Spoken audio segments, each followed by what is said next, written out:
you know that.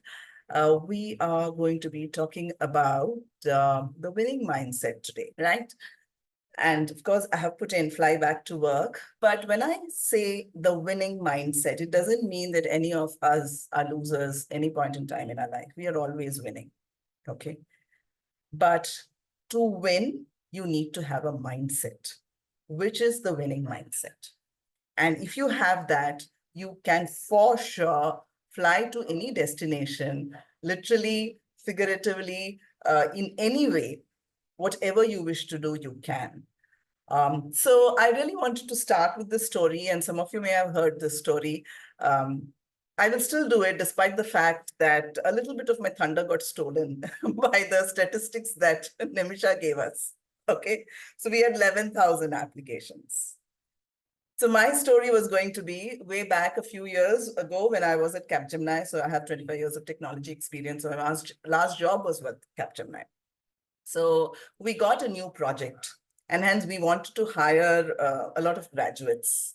Now we had finished up with our campus recruitment, and all those people had been placed on something, and we did not want to go and put it out, advertisements, etc. So we said, let's just ask our employees to refer. Okay. Any guesses? How many applications, referrals we would have got on day one? And if somebody has heard me asking this question earlier, do not answer. I think the chat is available for people to put in numbers. Any guesses? Day one. Okay, I'm just going to look at it. 1,000. Thank you, Vilashini. 100. Yashita. Avishka is saying 5,000. And we are at 120,000. Oh, the numbers are going all over the place. 1 lakh. That was a great number. Okay, so we've got numbers from 50 to a lakh. So on day one, we got about 45,000 referrals on day one. Okay. Now, of course, Capgemini is a huge organization. So we had about 1 lakh of employees. But even then, we know that colleges have placements that happen for freshers. Of course, last year has been a bad year, but in general, that was a good year. There were companies who were going to colleges and hiring. So despite the fact that you had placements in colleges, we had 50,000 applications come in from fresh graduates, which means that either they were still not placed or they had a job and they were not very happy and they were very keen to look at this new opportunity. What does that mean? What is the underlying message? The fact that we got 11,000 applications for Phoenix 3.0, the fact that we got, and this is many years ago, today if we open up, I really don't know how many we will get, 50,000 applications in a day for fresh graduates. What is the underlying message that you are sensing from this? Anybody who wants to put it in the chat? Okay, every woman wants to be independent. Fantastic. We are talking about students then, yeah. Unemployment, okay. And what leads to unemployment? What is leading to unemployment? These are students who've graduated, right? Skill gap, okay. Stability, lack of skills, lesser opportunities. You just hit it there, right? See, we have plenty of supply of talent in our country and globally. And the demand is limited. So of course, there is an opportunity for us to create demand, which means that we become entrepreneurs and then we start, opening up roles. But for those of us who would like to be employed, the reality is, whether it's a fresh graduate, whether it's a returning woman, whether it's a Neeraja Ganesh who's going to apply for a role at a senior leadership position, I'm going to be in the same, league. There's going to be stiff competition. I, as a facilitator today, if I go and say, I do a session on diversity, equity, inclusion, networking, etc., there's going to be 100 other people who are going to pitch in. So what is it? And imagine out of those 11,000 applications, Nimisha, I mean, how did you even scrutinize? I have no idea. Out of the 50,000 applications, if we had to even look at 1,000 hires, how am I going to decide this application versus that application? I know you may say that, okay, the institution that you studied in, but let me be very honest. I mean, eventually, I really don't know if the institution makes a difference. I really don't know if the grades make such a big difference. So what is making the difference between one person and the other? So we are all those yellow flowers, whatever those flowers are.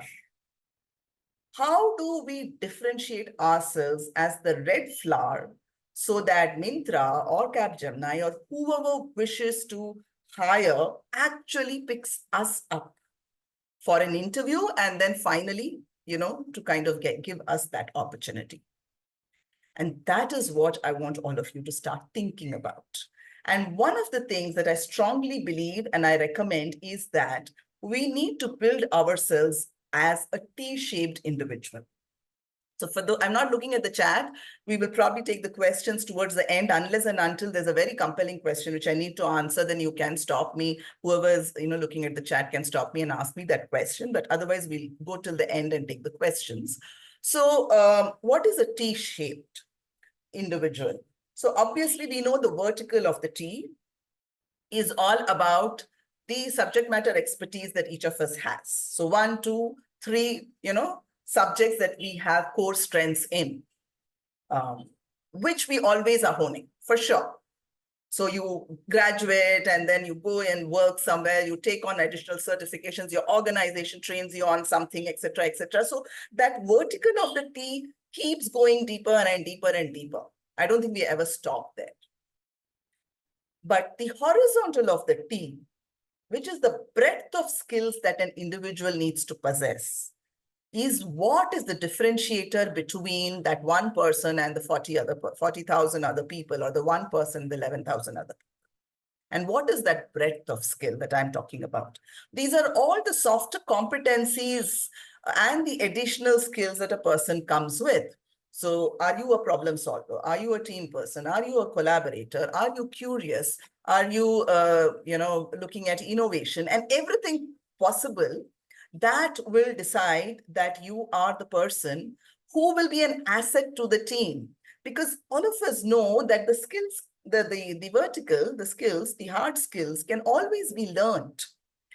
So if you are in the technology space, long ago when I started, okay, I was programming in COBOL and today it might be Python. And yeah, if I put my head towards it, I can pick it up. But what is very difficult to pick up, and I don't think you can necessarily do a course and learn problem solving or how to work in team and how to collaborate, etc. These are attributes, competencies, behaviors, whatever you call it, which is what is required in an organization, in a team, to really ensure that the business runs profitably. Cannot be learned from doing courses. So where do you pick up these skills? You pick it up through internships, from voluntary assignments, some gigs, some community service that you do. And you have to continuously hone these skills, and that's your differentiator. So to give a quick story, because it is Aspire for Her, and because I want to make it relevant to say that this is not some jargon, but it has happened, I will talk about my own daughter, Sneha, who joined Aspire for Her as an ambassador at the age of 18, when she was still, studying. Of course, she is from the COVID batch, so, everything was online. Now, as an ambassador, all she was asked to do was a few tasks on a daily basis, which she did. But she also said, let me do something more. And this is 2020, when Aspire for Her was run by these 6 or 8 college students. And she looked at the social media of Aspire for Her, and she went to Madhura, the CEO. Look at this 18-year-old chit of a girl going to a 50-year-old CEO and saying, I think your social media can be better. And of course, Madhura, in her style, she said, if you think so, make it better. She just gave her the opportunity. Now, this girl has absolutely nothing, with her to say, okay, I can make it better. But she said, okay, I'll try my best. And she got into, a role which is social media strategist. Her ambition is being a data analyst, which is what she's doing today. She works at MIQ as a data analyst. Where is social media and where is data analyst? But she didn't say no to it. She said, okay, let me go for it. And eventually, slowly, she got different roles, which could be team leading alliances, leading projects, technology projects, operations, etc., etc. So when she finished her graduation, she actually did graduation in math, statistics, computer science, all the right subjects required to get a role as a data analyst. She says this, and I think if you ask the organization also, they will also say this, that it is not the math, statistics, computer science which has necessarily gotten her the role. It is the breadth of the tea that she had because of the variety of roles that she did, either at Aspire for her or in her college, putting up her hand for, being part of fests and clubs and whatnot, that has really brought out the differentiator. And she kind of probably represented herself as the red flower, and she got that role. So very, very important. And I would really like to underline this, that start looking at differentiating yourself so that when the 4.2 happens and the 11,000 applications, if you're going to get more applications than if it's 20,000, how can you be that red flower? And let me, talk to you a little bit more around a few very tangible things that you can start doing towards that. While I've already told you in terms of upskilling, in terms of looking at the breadth of skills, what are the various things that you could do, which you need to focus on? The first presentation that you have to any organization is your resume, right? And I said, we got 40,000 resumes, 11,000 resumes. How do you present your resume to an organization? We are not here in a class, resume, writing class. That Aspire has done a lot and will continue to do. But I just want to kind of tickle your brains to say, hey, if you were at the receiving end of so many resumes and say, this is how on the left-hand side, a job description is looking like. And I have just, picked up something which was a Myntra role. So I've just taken a little bit of screenshot. So it's a role for some project management kind of an opportunity. And they have highlighted project planning, cross-functional collaboration, risk management, and a few other things, just a screenshot that I have grabbed. Now look at a resume that may get presented, which is on the right-hand side, okay? Now this person obviously is currently a project manager. So from a title perspective, okay, fine, it seems to be aligned. But then you look at the very key things that on the left-hand side, the organization has asked for, and they will not only want to match titles, but they will want to match those attributes that they're looking for. Is the stakeholder communication? Did this person really look at that? Quality assurance, process improvements. And I am, as a person, as a human, trying to go through this resume. I know that today it's all done by machines, it's automated, but still the machine is taught by the human. So the same logic is being used to say, okay, can I find something around risk management here? I'm not very sure. Is there anything around QA here? And then that particular resume may just get kept aside. So just calling yourselves a project manager does not hold good, right?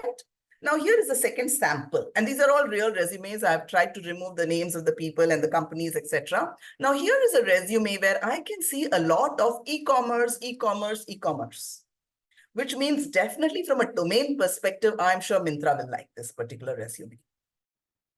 But then if I start looking at what is there, okay, I have conducted market research and I've done an EDA and I have executed some KPIs. Is it really what I want in this role? Now, this person seems to be more of a data kind of a person. However, we also understand that different roles have different responsibilities. So maybe you had a chance to do some of the things which are there on the left-hand side. So when you present your resume for this particular role, it is important for you to bring out, highlight those aspects in your resume which meet the requirements of this organization.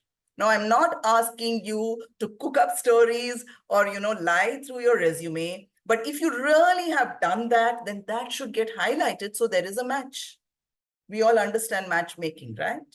Now you look at this and yeah, really a lot of green boxes because I just didn't want you to read what was there in this resume. And I don't know if the person whose resume this is kind of attending this webinar. But look at that. This person with 14 years of experience that she had, she broke down her resume into 4 or 5 big ticket items. She said, under human resources management, I have done 1, 2, 3, 4, 5. I've just blocked out all of that. Under operations management, I've done these things. Under project management, I have done these things. Under welfare initiatives, I have done these things. I'm not saying one resume is better than the other. You should, probably figure out what works for you. But what this is helping me is, okay, I really have a project planning kind of a KPI that I want this particular role to have. I will probably go into the project management section and look at the things that they have done. Then I have a few things around the risk management and quality assurance. I will immediately jump into the operations management and check if the person has something to do with it. Alternatively, the person who's written this resume can bring out the risk management, QA, stakeholder management aspects of their role under one of these items, and there will be a match. So the first and foremost thing, when you present yourselves in a group of 11,000, 40,000, whatever it be, is your resume. And unless and until you present it in a way that there is a match to one of those roles, because I am guessing you are applying because there is something which is aligned to the role. I know that there are women who've taken a career break and hence it will not be a 100% match. And I'm sure organizations are also not looking for 100% matches. That is why there is upskilling and all of that, that organizations invest into. But there has to be something which the organization feels that, yes, I think this is the person who will fit into, has at least 50% of the required, skill sets, experience sets from the past, and that differentiator which I spoke about. So maybe the welfare initiatives is a differentiator here to a standard resume who does projects and operations and human resource management. So that's my first thing. Resumes. Are you really tweaking your resumes when you are applying for roles, looking at what has been asked, thinking about, do I have that anywhere? And it may not necessarily be in your past job. This experience, you could have gotten it elsewhere also. Okay, it could be when you volunteered. It could be when in your community you did something, a program that you ran, and that has given you this particular experience. Quote it. That is important. Now, from here, I want to go on to the importance of a compelling and impactful introduction. Okay, so what happens is a resume has gone. Now, either when you're presenting your resume, you have an opportunity to introduce yourselves before all the details come in as of one para at the top. Or you have an opportunity to introduce yourselves when you are at the interview stage, before you start, talking about everything else that you have done in your life. How do you introduce? The opening statement is very, very important. That's going to lead to the rest of the conversation. That's going to lead to us going through the rest of the resume or, LinkedIn profiles. And we'll quickly even talk about LinkedIn profiles because today is a digital world. I have heard that recruiters, when they hear of a name, Google the name to find out what comes up. What is their digital presence? Right? So look at this. I mean, this cartoon says it all. The person saying, what do you do? And the other person saying, I work in email marketing. And the person just wants to run away because email marketing is equal to spam for him. So obviously, you are doing email marketing, but if you want to introduce yourselves as that, it has to be in such a way that you're able to, create a curiosity factor and a hook so that the person stays on with you and wants to talk to you more. So it is extremely important for you to practice your introduction, your elevator pitch, the headlines that you have either in your resume or on your LinkedIn. Now, I don't know how many of you are on LinkedIn and how many of you are on LinkedIn and are active. And when I say on LinkedIn and are active, that means LinkedIn profile has to be relevant.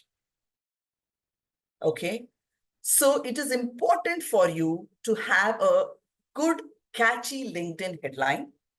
So I'm just giving some really, I picked up all of this from what I have seen, observed, because people come to me for reviews, people come to me for mentorship. I may have stumbled upon something which I find interesting, but look at that headline. It's saying she's a civil engineer, she's an innovator, and she's saying, you have a problem, let's chat to see if AI can be a solution. Now, maybe for all she is actually an AI specialist or something like that. And instead of saying I'm an AI specialist, she's saying, okay, my core is civil engineering. And if you wish to know anything more about AI, come, let's have a chat. Isn't that, very inviting? And people may say, okay, fine, let's see what else has she done. And they will go down to the profile, the about section. Now, this about section is not hers. This is from somebody else's, but I found this also very kind of cool, because this about section starts by saying, I used to be a hard worker. And it just caught my attention. Said, okay, you used to be a hard worker. What happened now? I would like to now read the rest of it. So people, we all accepted that it's a highly, highly competitive world. Okay. And hence, if we want to make our presence felt, we have to ensure that we present ourselves and bring out all these differentiators, and we attract people to come and speak to us, either through interviews or on LinkedIn or wherever else we are going to have conversations, through very, unique introductions, very crisp and relevant facts about yourselves, definitely underlying what's so different between a regular civil engineer and an AI person to, somebody else, which is you. Okay. So I'm going to the second part of what I wanted to speak about, and I'm happy to take a pause here and see if there are any questions that we need to address at this point in time.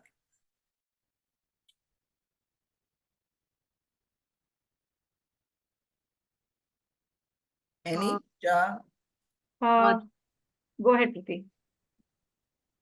So, Neeraja, I mean, there's a question which is from Sakshi, who's a fresher, and she's saying that how do I make my resume stand out as a fresher with, no experience?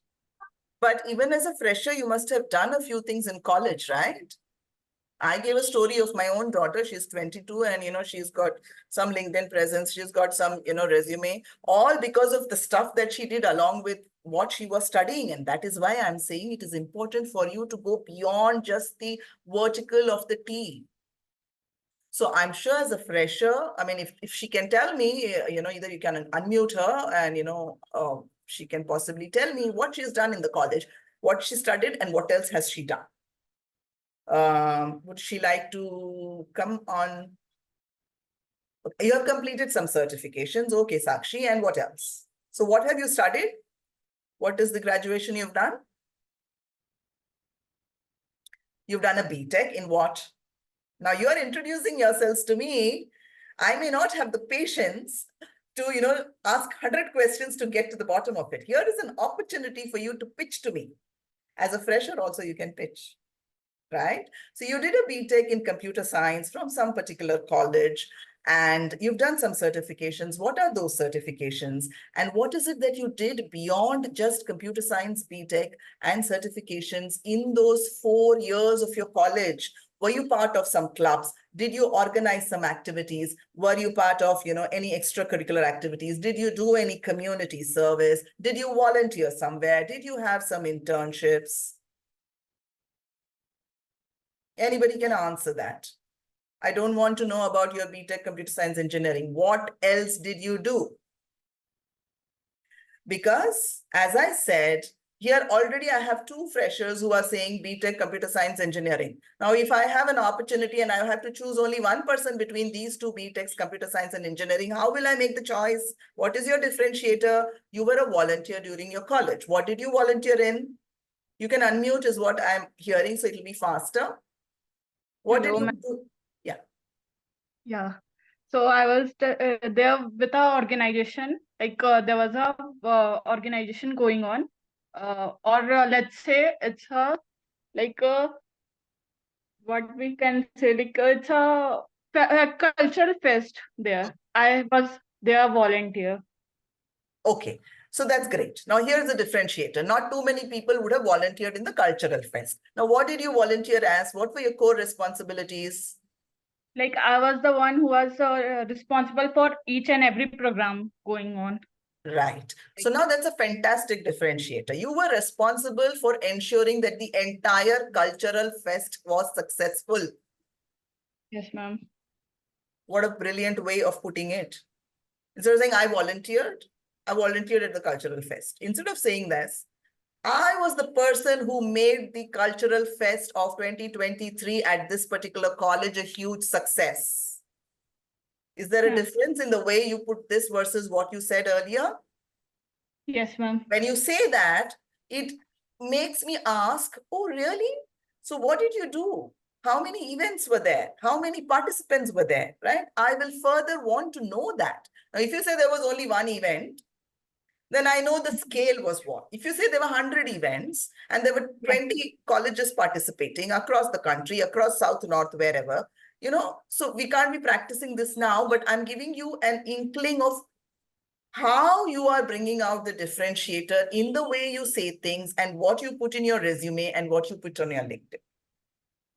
Sounds okay? Yes, ma'am. Okay, so I won't be able to go into every person. This is not, as I said, a LinkedIn class or a resume class, but this is what is most important. Yeah. Okay. The other thing I also want to leave you all here with is there is no dearth of learning resources in this world. First of all, you're part of a fantastic platform like Aspire for Her, who for the last 4 years and still going strong, continue to bring in experts and, do sessions of this kind. I have run sessions on resume building. I have run sessions on LinkedIn profile. I have run sessions on elevator pitch, etc. So they are all there on the YouTube of Aspire for Her. Go and watch it and learn from there. And then, of course, when there's an opportunity for you to be with a mentor or, there's a next session coming up, you can be on that. But there's no dearth, absolutely zero. And that is why I also want to tell everyone, don't wait for somebody to come and call you to class. Every day, make a schedule for yourselves where you start honing your skills, you start learning more and more and more about the things that are relevant in the world today. How is the industry progressed? If e-commerce is the industry, then understand and learn. While Myntra, as part of she-commerce, is going to bring you all of that, what stops you? Because it's there literally at your fingertips. You just have to Google and find this. Okay, all right. Now let me move on to the next piece. I also understand that out of 11,000 applications, maybe 11 roles, because I'm going with, you said, how many roles were there? About 18. 18 roles, They've right? closed some of them. There's a couple of them are open. Sure. So even if, say there were 18 roles and all got filled, only 18 people can get selected, right? So obviously, I'm very bad at math, I've forgotten, but 10,000 plus of you feel disappointed to start with. Let's start with disappointment. And that can go on to real depression.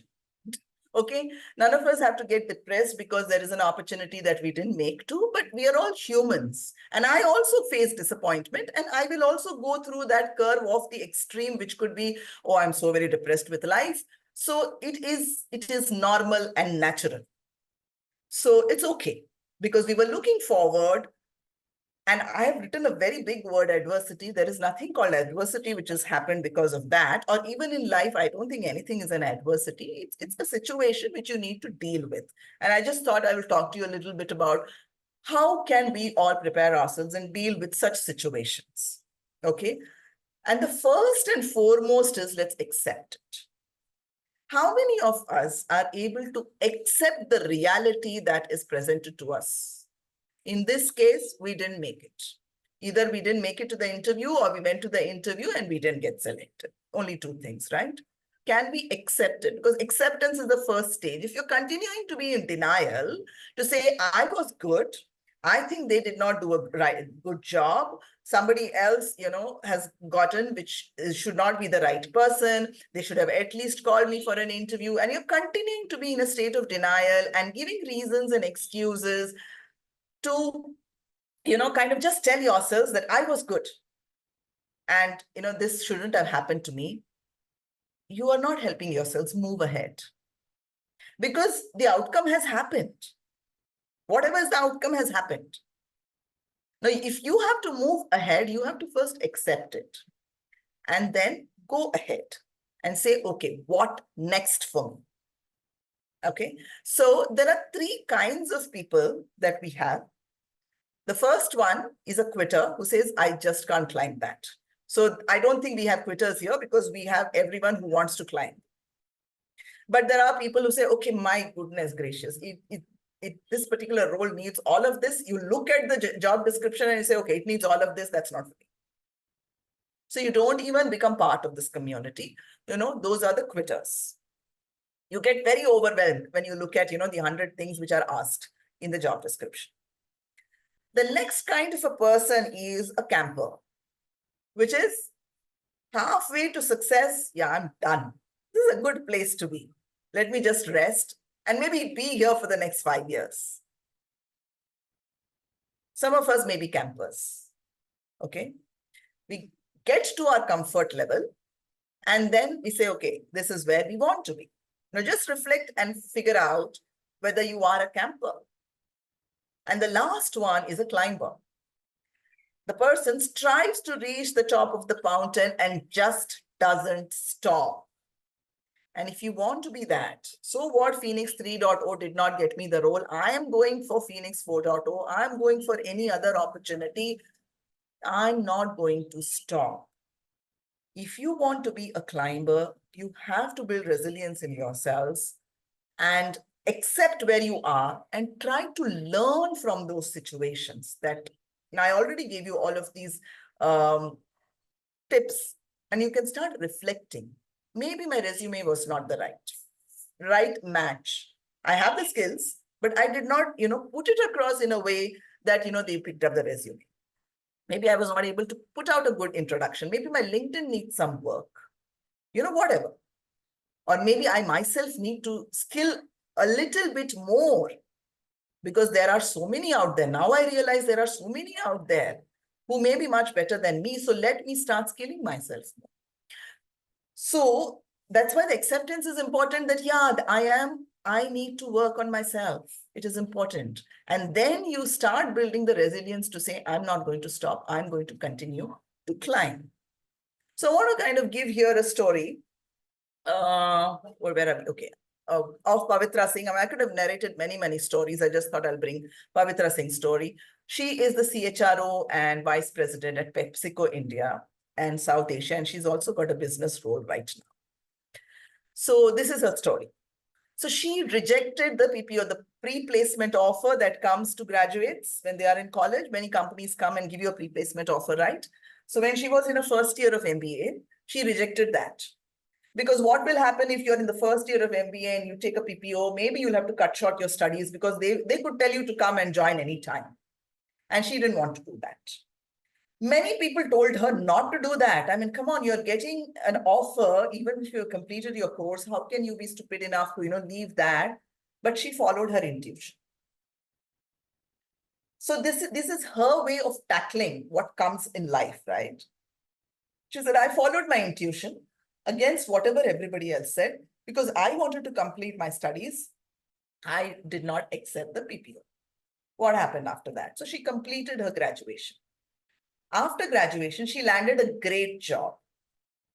But that fell through just before she had to join because of the dot-com crash. Now, I don't know how many of us lived in that era, but yeah, that was a very tragic thing.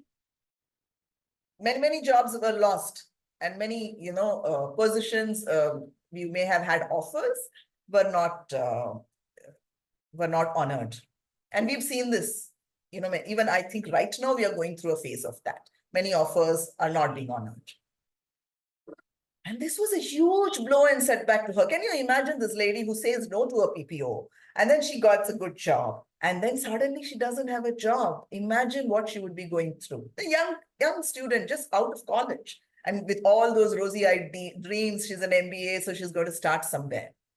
So what did she say? She says, not able to read what I've written, learned to handle failure by taking charge. And this is most important. You cannot sit crying. You cannot sit regretting. What has happened has happened. When you took the decision to say no to a PPO, that for you was the right decision at that point in time. Things have worked out differently today. You can't regret that decision. That was good then. Now let's look at what needs to be done. So she says this was a huge learning for her. She learned to handle failure by taking charge. And that's what we all need to do. I don't even want to call it failure, rejection, none of that. You haven't made it to that opportunity which you really wanted to. That's all there is. What can I learn from there? Take charge of it. Then at that point in time, she said she got a position as a center manager at a training institute to revive a sick unit. When you say a sick unit, it was a loss-making organization. And her mandate, the mandate given to her was that she needs to turn it around and make it profitable. I don't know if that's the kind of a job she was looking for, but in the current scenario where the dot-com crash had happened, probably this came her way, so she picked it up. So you got to grab every opportunity that comes your way. You have to grab the challenging opportunities that are coming. How many of us are those grabbers? How many of us look at it and say, oh, no, I don't think this is what I want to do. This is not aligned to my career goals. If Sneha had said that, oh, social media, no, it's not aligned to my career goal of becoming a data analyst, I'm not very sure whether she would have landed the job that she's at today, where, she's just enjoying and really thriving there. Okay, so anything that comes your way, pick it up, because there is huge learning and huge exposure, and you kind of showcase your leadership in that space and move on. So she says every challenge is a learning opportunity. So if there is a challenge today, you all applied and you did not get, or you want to look at opportunities, start looking at what is coming your way within Myntra, within She-commerce, outside of it, and start grabbing it. And from an HR business partner, today she is a CHRO in one of the top organizations, which is PepsiCo India, and she also is, the CHRO for South Asia. This is the ultimate. She says, run your race at your pace. What is it that you have set for yourselves?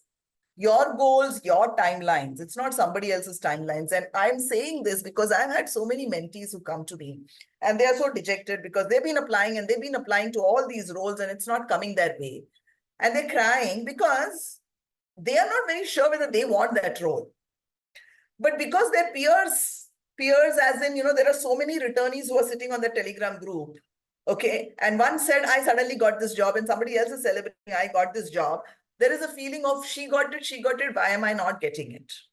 That's not the way you drive your life. What is it that you want? Okay. When is it that you want? So run your race at your pace, set your own standards, make your choices, and move ahead. So, if you look at stories, and these are all stories available on the public, space, you can read one story every day to kind of, ignite yourselves to say, okay, fine, it's not so bad for me. Why don't I pick up, some of the traits that so she is saying that, she wanted to, learn from every failure, if you want to call it failure. What can I learn from this episode that I have gone through, from this situation that I have gone through? And before I close, I want to, kind of narrate one episode that I went through. Okay. I also want to quote Apurva Purohit, who's the author of 2 phenomenal books and one of my favorites, role model. Lady, You're Not a Man and Lady, You're the Boss are the 2 books she's written. She says, when the going gets tough, the first battle women lose is here in the minds. If you've lost it here, you cannot move ahead.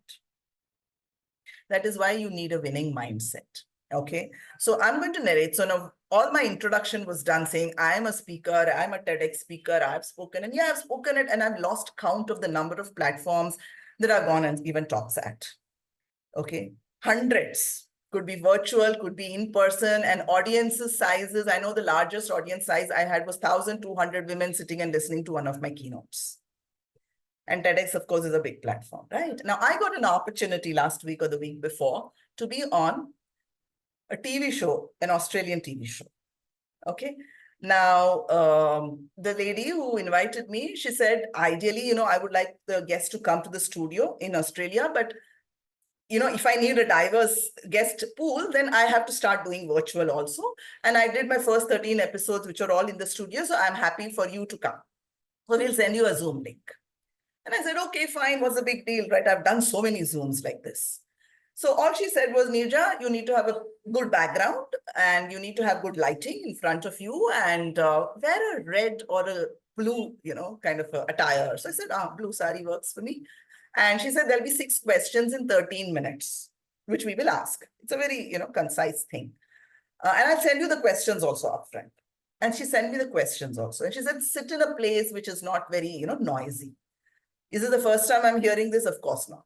The thousands of, virtual sessions that I've done, everybody says the same thing. They told me, you'll have a background, ensure that you sit in a quiet corner and, you have, timed and they'll give me a prep for it, etc. She sent me 6 questions. I looked at it and I felt only 4 were relevant. So I told we won't do 2 questions. She said, fine. And we are all ready. Now, Australia, right? So this was early in the morning at about 7, 8 o'clock in the morning. There were 4 guests. I was the last. So I knew mine was going to happen at 9 and I was all ready. And they were trying to send me the link. It was not a Zoom link. It was some other platform link that they were giving me. And I was just not able to connect from my laptop. Tried many, many times. I was not able to connect. So finally, the studio person said, you connect from your phone because I think there's a firewall from your computer. Connect from the phone. Now, can you imagine? I have set up this thing for a laptop. Now, if I have to suddenly come on my phone, how does it work? And there is not much time. So I ran around, I got myself a stand, I put the phone in there. I don't have a background now because it's suddenly on the phone and not the laptop. And I'm a little bit, kind of nervous because things have not gone the way I wanted to. And then I got onto the phone and there we were live. What had also happened was in those 4 questions, the time limit is very, very important. Okay, 13 minutes. So the first question, I was going to be taking more time. I kind of prepared what I was going to respond. So I felt it's going to take me about 5 minutes. And the other questions, I was going to be, very concise. So I thought in my head that before the shooting starts, the recording start, I will tell the host that, see, don't worry, my first answer will be 5-6 minutes, but the other answers are short. So we'll still finish in 13 minutes. But because of this stuff that happened, I could not tell her that. We just started recording. So she asked me the first question. And then I must have taken 5-6 minutes. Then she asked me the second question. And after the second question, she said, oh, thank you, Neeraja, and, we're done, etc. And I was like, well, what happened to the other 2 questions? Anyways, we are done, we're done. 2 days later, I saw, because I'm following her on social media, I saw on her page, she had said trailer of the upcoming episodes. And she had given 3 screenshots of 3 other guests. And she had tagged those 3 other guests. My name was not there. So I messaged her and I said, hey, I saw 3 names. My name is not there. What happened? And she said, Neeraja, I'm extremely sorry, but at the last minute, the studio decided not to go ahead with yours. Reasons being, you did not have a good background. It was like cluttered. Second, there was a lot of noise on the road, which was true because the bhaji wali comes at 9 o'clock and she yells her head off so that, I go and pick up the vegetables. And she was doing that day. Third, the curtains were flying all over, she said.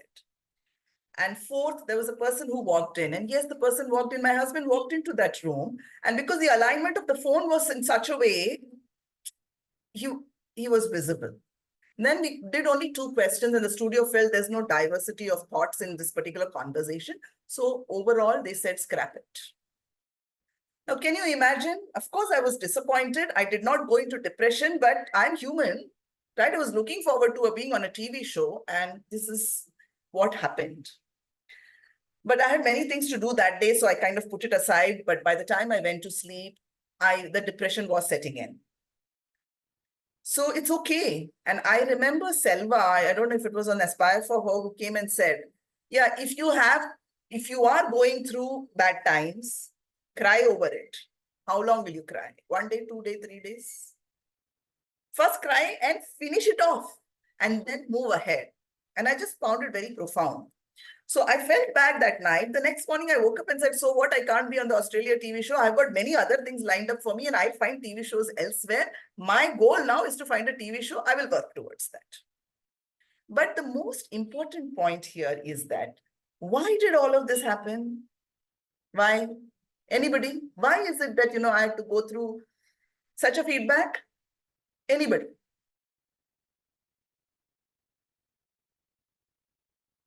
Anybody wants to say, why do you think I had to go through such feedback? Alternative prep, yeah. I was not ready with another phone. I didn't think that, something can go wrong. I was not prepared. I was not prepared. I took it too casually.